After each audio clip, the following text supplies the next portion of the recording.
कितनी बड़ी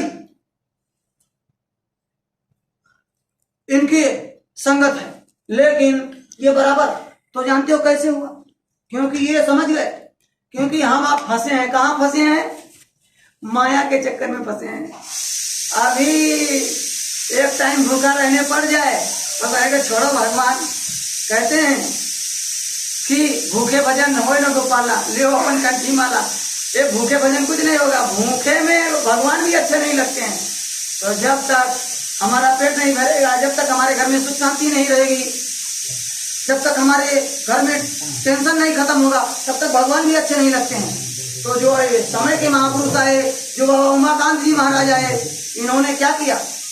इन्होंने पहले आप हमारे घरों में जो बीमारियां लगी थी, जो समस्याएं थी, जो बरकत चली गई थी, पहले एक कमाता था, सब लोग 10 को खिलाता था, पूरा पड़ जाता था। अब 10 कमा रहे हैं, फिर भी पूरा नहीं पड़ता है। पूरे घर भर लगे हैं, पत्नी भी कमाती है, पति भी कमाता है, बच्चा बड़ा हो गया कमाने वाला तो वो भी कमा रहा है, लेकिन अब इतनी हविस बढ़ गई है कि लोगों का पूरा ही नहीं पड़ रहा है। तो बाबा जी ने क्या किया कि जब वो आए तब लोगों के घर में सुख शांति बरकत दिलाने का रास्ता भी बताए। पहले उनके घर में सुख शांति दिलाए, उनके घर से बीमारी खत्म किए, उनके घर से तकलीफों को खत्म किए। नहीं तो कौन बाबा जी के पास जाएगा? स्वार्थ लाग करें सब प्रीति, सूर्य नर मुनि की यही रीति। भगवान भी स्वार्थ से कहते हैं कि मतलब स्वार्थ में ही आपको, जितने भी लोग हैं सब स्वार्थ में ही पूजा करते हैं। तो जो लोग हैं हम सब स्वार्थी हैं कि भगवान के पास तब जाएंगे जब हम 5 रुपया का अगरबत्ती लगाएंगे, 5 रुपया का प्रसाद चढ़ाएंगे, लेकिन हमारी 15,000 की 25,000 की नौकरी लगवा देंगे तब हम 5 रुपया का प्रसाद चढ़ाएंगे। स्वार्थ में जाते हैं हम, ये इस तरह स्वार्थी। तो बाबा जी ने क्या किया कि जब लोग आए, लोगों के घरों से बीमारियां खत्म कर दी। उनके दर्शन मात्र से ही लिखा है कि सन्मुख होए जीव मोहि जबहि, जन्म कोट अगना से तबे। संत दरस को जाइए तज माया अभिमान, जो जो पग आगे बढ़े कोटिन यज्ञ समान। शास्त्र बताते हैं भाई, सब ये बता रहे हैं कि जितने पग आप संतों का दर्शन करने के लिए आगे बढ़ाओगे, करोड़ों यज्ञ के समान आपको फल मिलेगा। और भी लिखा है, क्या लिखा है कि तीर्थ गए से एक फल, और संत मिले फल 4, और सतगुरु मिले से अनेक फल, कहें कबीर विचार। अगर सतगुरु मिल जाए ऐसे तो अनेकों फल मिल जाता है। वही अनेकों फल में ये आता है कि हमारे घर से तकलीफें चली जाती हैं, समस्याएं चली जाती हैं, बीमारियां चला जाता है, दुख दूर हो जाता है, घर में बच्चे आ जाते हैं। यानी कि हर प्रकार की भौतिक और आध्यात्मिक दोनों दौलत देते हैं। भौतिक किसको कहते हैं? जो यहीं रह जाने वाली चीज है। अब कितना भी दौलत हो जाए, रुपया पैसा कितना भी हो जाए, गाड़ी घोड़ा कितना भी हो जाए, मकान जितना भी हो जाए। अभी एक प्रेमी मिले, वो बोले कि भाई, वो ऐसे बात करने लगे, दो लोग बात कर रहे थे, तो बोले वो तो अरबपति हैं, वो आपसे तो बहुत ज्यादा धनी है। तो बोला धनी है तो क्या हुआ? अरे जब वो जाएंगे तो हमसे थोड़ा ज्यादा धन छोड़ के जाएंगे। अरे सबको छोड़कर ही तो जाना है, किसी कुछ लेकर जाना है क्या? हमारा पति हो जाए क्या हमारे साथ जाएगा? हम करोड़पति हो जाए हमारे साथ जाएगा कुछ? हमारे आगे पीछे सिक्योरिटी चलने लग जाए। अब हमारे ही देश के गिरिजा बाबू प्रधानमंत्री थे, सुशील कोइराला जी प्रधानमंत्री थे, वो चले गए, कुछ लेकर के गए, उनके साथ कुछ गया? किसी के साथ कोई ऑटो चलाने वाला, रिक्शा चलाने वाला, सफाई कर्मी चला जाए, ना उसके साथ जाता है, ना बड़े बड़े राजा के पास जाता है, किसी के साथ कुछ नहीं जाता है। यहाँ इस दुनिया संसार का हम जितना भी इन आंखों से देखते हैं कुछ नहीं जाता है। तो इसलिए अब ऐसा जतन करो कि ये भौतिक चीज भी मिल जाए, ये हमारे घर में सुख शांति भी आ जाए। भौतिक चीज मिलने का मतलब क्या? कि पुत्र आज्ञाकारी हो, पत्नी आज्ञाकारी हो, एक आपस में प्रेम हो, सामंजस्य हो। ये नहीं कि पत्नी पूरब जा रही है तो पति पश्चिम जा रहा है, ये नहीं, उसको सुख शांति नहीं कहते हैं, उसको तकलीफ कहते हैं। उसमें तो खींचातानी रहता है, उसमें तो शाम को भोजन करने भी सोच करके वो कहता है भोजन बहुत बढ़िया बना दे, लेकिन जब वो खाता तो कहता है मिट्टी हो गया, क्योंकि झगड़ा हो गया, खाते में ही कुछ लग गया, वो सब मिट्टी हो जाता है। तो जब घर में सुख शांति आ जाए, बरकत आ जाए, एक आपस में प्रेम पैदा हो जाए, तब उसको कहते हैं भौतिक बनना। लोक बनना उसको कहते हैं, हमारा लोक बन गया। और परलोक के मतलब वो बन जाए कि जब हम इस शरीर से निकले, जब हमारे इस शरीर से जीवात्मा निकले तो नरकों में न जाना पड़े, 84 में न जाना पड़े, कुत्ता बिल्ली स्वर्ग धाम मच्छर बकरी न बनना पड़े, हमको स्वर्ग वैकुंठ में न जाना पड़े, सीधे परम धाम मुक्ति हमको मिल जाए, सीधे हम सतलोक चले जाएं, सीधे हम उस मालिक के चरणों में चले जाए जहां से बार बार जन्म मरण खत्म हो जाता है, वो हो जाए, वो उसको कहते हैं परलोक बनना। तो जब सच्चे महापुरुष मिलते हैं, सदगुरु मिलते हैं, तो लोक और परलोक दोनों बना देते हैं। जो भी हमारे आपके अंदर, हमारे घरों में टेंशन बीमारी तकलीफ है, वो सब खत्म हो जाती है। कैसे? ये तरीका बताते हैं। और ये सब क्यों आ गया? ना तो पहले के जमाने में, आप पूछ लो अपने जो आपके बुजुर्ग आपके गांव में होंगे, जिनकी दाढ़ी फूल गई होगी, डंडा लेकर के टेक रहे होंगे, उनसे अगर पूछोगे तो वो बताएंगे आपको कि हमारे आपके जमाने में क्या था, तो बताएंगे कि हमारे जमाने में इतने बड़े बड़े अस्पताल, इतने बड़े बड़े डॉक्टर कुछ नहीं थे। हड्डी भी टूट जाती थी कहीं तो घर में, गांव में ऐसा वैद्य जी दवा दे देते थे कि उसी को बांध लेते थे और घर में ही, गांव में ही हड्डी जुड़ जाती थी। अब तो ऑपरेशन करना पड़ता है, एक पथरी हो जाए तो ऑपरेशन करो। मतलब अब खान पान जब बिगड़ गया, और पहले इतना रोग भी नहीं लगता था, इतना समस्याएं भी नहीं होती थी, इतनी डॉक्टर की जरूरत भी नहीं पड़ती थी। मैंने एक दिन बताया था यहाँ पिछली बार कि इतने जानकार वैद्य होते थे कि पहले ये देवियां पर्दे में रहती थी, पहले देवियों का कोई मुख नहीं देखने को पाता था, पर्दे में रहती थी, तो वो ऐसे डॉक्टर को भी, वैद्य को भी हाथ नहीं पकड़ाते थे। क्या करते थे? वैद्य लोगों को ऐसे धागा बांध के, धागा होता है ना, धागा बांध करके, और घर के अंदर वो देवियां बैठी रहती थी, धागा बाहर दे देते थे और वो पकड़ते थे धागा, तो बता देते थे कि क्या रोग है। तो एक बार कुछ ऐसे वो खिल्ली करने वाले, मजाक उड़ाने वाले कुछ ऐसे लड़के थे, वो क्या किए, वो वैद्य जी का परीक्षा लेने के लिए एक बकरी को लाए और अंदर बांध दिए कमरे में, और बकरी के पैर में धागा लपेट दिया और घास डाल दिया। बकरी खाने लगी, क्योंकि वो अभी चिल्ला दे तो जान जाएंगे वैद्य जी, तो बकरी के आगे घास डाल दिया और वो खाने लगी, ताकि बोले ना, वो चुपचाप खाने लगी। और बाहर वैद्य जी को पकड़ा दिया कि भाई वैद्य जी बताइए इसको क्या बीमारी है, बहुत परेशान है ये मरीज आपका। तो जैसे मरीज को पकड़े, जैसे उस धागे को पकड़े, वैद्य जी बोले कि मरीज बिल्कुल स्वस्थ है, हरी हरी घास खा रही है, बाहर से ही बता दीजिए। इतने जानकार वैद्य होते थे पहले इस प्रकार से। लेकिन अब तो विद्या क्यों चली गई? ये सब विद्याएं क्यों चली गई? क्योंकि खान पान खराब हो गया। पहले लोग शुद्ध भोजन करते थे, अशुद्ध आहार नहीं करते थे, शुद्ध आहार करते थे, शरीर को शुद्ध रखते थे, सात्विक विचार आता था। जितना ही आप शुद्ध भोजन करोगे, कहते हैं जैसा खाओ अन्न वैसा होए मन, जैसा पियोए पानी वैसी बोले बानी। अब पानी और बानी वाली बातें बता दूं, आप एक गिलास पानी पी लो, एक गिलास दूध पी लो, आराम से सो जाओगे।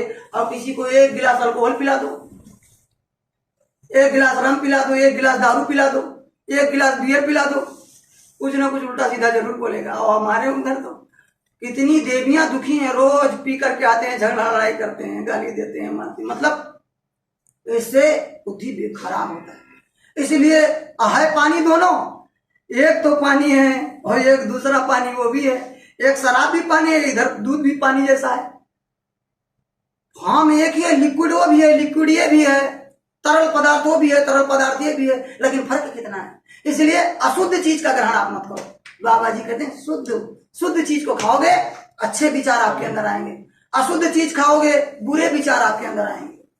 आप मांस खाओगे, आपकी खून तेज हो जाएगी, आपका ब्लड प्रेशर तेज हो जाएगा, ये समझो आप। और खून में जब बकरी का, मुर्गी का, सुअर का, पशु पंछियों का जब खून इसमें मिल जाएगा, मान लो, अगर मान लो इस खून में, जिसमें मनुष्य का खून है, इस खून में अगर पशु पंछियों का खून मिल जाए तो खून बेमेल हो जाएगा कि नहीं हो जाएगा? अरे बोलो प्रेमियों, खून बेमेल हो जाएगा कि नहीं?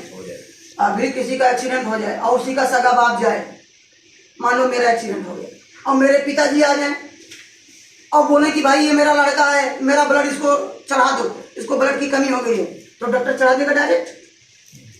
नहीं चढ़ाएगा भाई, वो पूछेगा, चेक करेगा, तुम्हारा ओ पॉजिटिव है, B positive, O negative, B negative, blood को मिलाता है कि नहीं मिलाता है?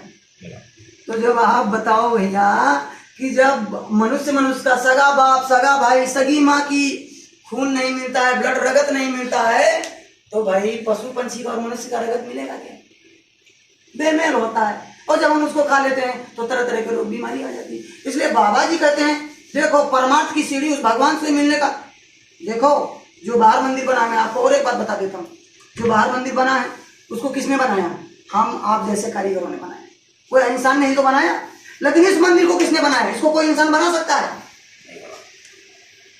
इस मंदिर को उसने बनाया, उस मालिक भगवान ने बनाया, और इसी के अंदर 33 करोड़ देवी देवताओं का वास है। कहते हैं कस्तूरी कुंडल बसे, मृग ढूंढे वन माए, ऐसे घट घट राम है दुनिया जानत नहीं। जो मृग होता है, मृग के नाभि में कस्तूरी होता है, और उसका जब सुगंध निकलता है और मृग के नाक में जाता है बहुत अच्छा लगता है खुशबू। तो वो सोचती है कि कहाँ है, तो जंगल में खूब दौड़ती है, यहाँ मिल जाए वहां मिल जाए, लेकिन मिलता नहीं, क्योंकि उसी के नाभि में होता है। इसी तरह भगवान हमारे आपके अंदर है, लेकिन हम आप अभी तक उसका दर्शन नहीं कर पाए। उसका दर्शन कब कर पाएंगे?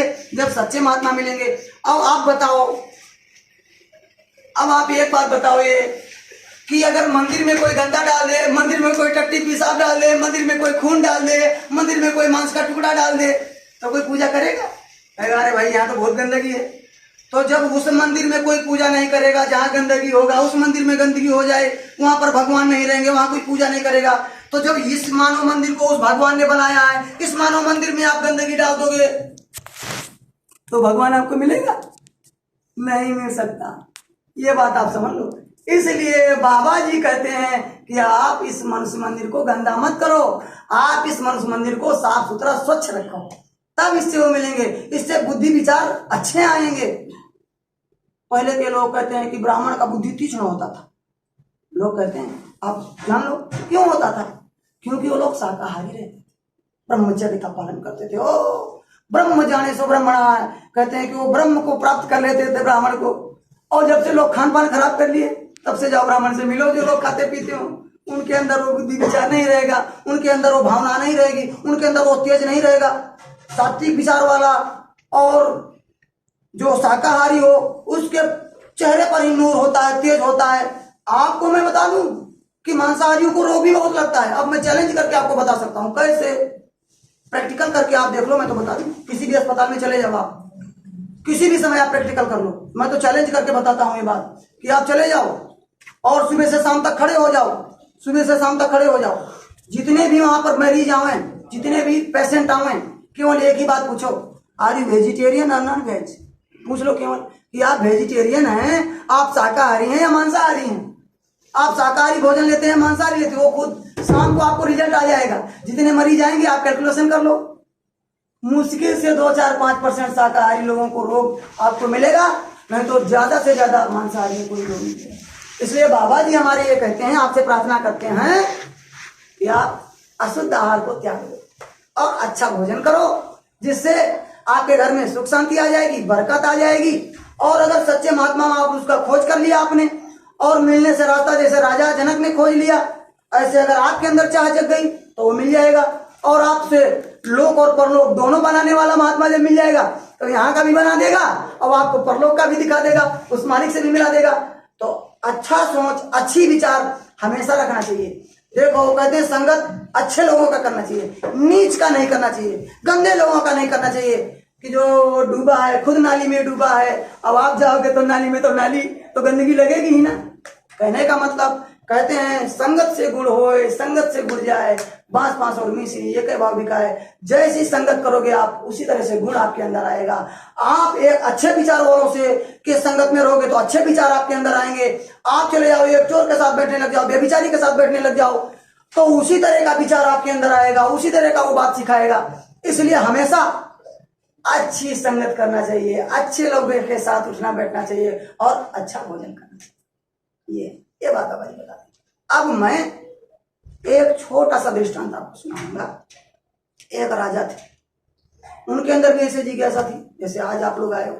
गुरु की दया से देख रहे हैं कि जिज्ञासा लोगों की बढ़ती जा रही है। जब लोग सुनते हैं, जब लोग अच्छी बात को सुनते हैं, वास्तविक बात को सुनते हैं, क्योंकि इसमें ना तो हमारा कोई स्वार्थ है, ना तो कोई बाबा जी का स्वार्थ है। ये आपके लिए बताते हैं, यहाँ पर जो हो रहा है कि औलाद के लिए हो रहा है, इसमें हमारा अपना कोई स्वार्थ नहीं है। तो जब लोग अपनी बात सुनते हैं, जैसे जगह जगह लोग तो खूब गीता रामायण भागवत सब जगह होता है, लेकिन उसमें क्या होता है, भगवान राम के चरित्र को बता दिया जाता है। और बताया तो इसलिए जाता है कि आप अपने अंदर धारण करो, लेकिन लोग धारण नहीं करते। तो जो सत्संग होता है इसमें हमारे आपके लिए अपने बारे में बताते हैं। तो जब ये लोग सुनने लगे तो लोगों में चाह बढ़ने लगी। जैसे अभी यहाँ हम आए, लगभग 1.5 महीना हो गया, और जब से हमारे प्रेमी आना शुरू किए, जब से एक बार सुना तो लोग आते ही हैं। आज अभी खान साहब में लगभग 50 लोग सिख लोग थे वहां पर, उनके बीच में अभी कार्यक्रम हुआ, आपको दिखा दिया जाएगा वीडियो पूरा। वहां पर भी लोग 50 लोग बैठ करके खूब सुने। इसी तरह सुबह ऑनलाइन, मतलब लोग जगह जगह सुन रहे हैं। अब लोगों के अंदर जिज्ञासा जग रही है, क्योंकि अच्छी चीज, शांति सब ढूंढ रहे हैं, सब लोगों को अच्छी चीज की जरूरत है। इसलिए आप लोग भी लोगों को बताओ, समझाओ, क्योंकि समय आगे का बहुत खराब है। आगे कुदरत सजा देने वाली है, कुदरत आगे लोगों को सजा देगी। क्यों सजा देगी? क्योंकि ये पाप और दुराचार बढ़ता जा रहा है। पहले तो एक रावण था त्रेता में, तो उनको राम को आना पड़ा एक रावण को मारने के लिए। अब तो घर घर में इस तरह हो गया, घर घर में लोग उस खान पान को करने लगे जैसे रावण खान पान करता था, बेविचार करता था।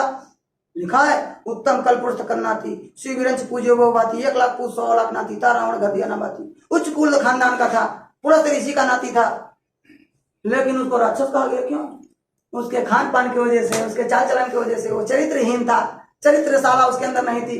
दूसरे के माँ बहन बहू बेटियों को गलत नजर देखता था। माता सीता को, हमारी जानकी माता को हर कर लेकर चला गया था। वो शराब पीता था, मधुशाला था उसके, वहां पर मांस खाता था। इसलिए तो वो अब सबके अंदर लगभग दिखाई पड़ रहा है। इसलिए बाबा जी कहते हैं अपने अंदर बैठे रावण को मारो पहले। भाई पुतला तो बना करके हम 1 साल में जलाते हैं एक बार रावण का, लेकिन अपने अंदर बैठा जो रावण है उसको खत्म किया जाए, सबसे पहले ये काम किया जाए। तो मैं एक दृष्टांत आपको सुनाता हूँ। ऐसे जैसे आप लोग जब सुने तो आपके अंदर चाह बढ़ी कि थोड़ा सा और सुना जाए, क्योंकि अभी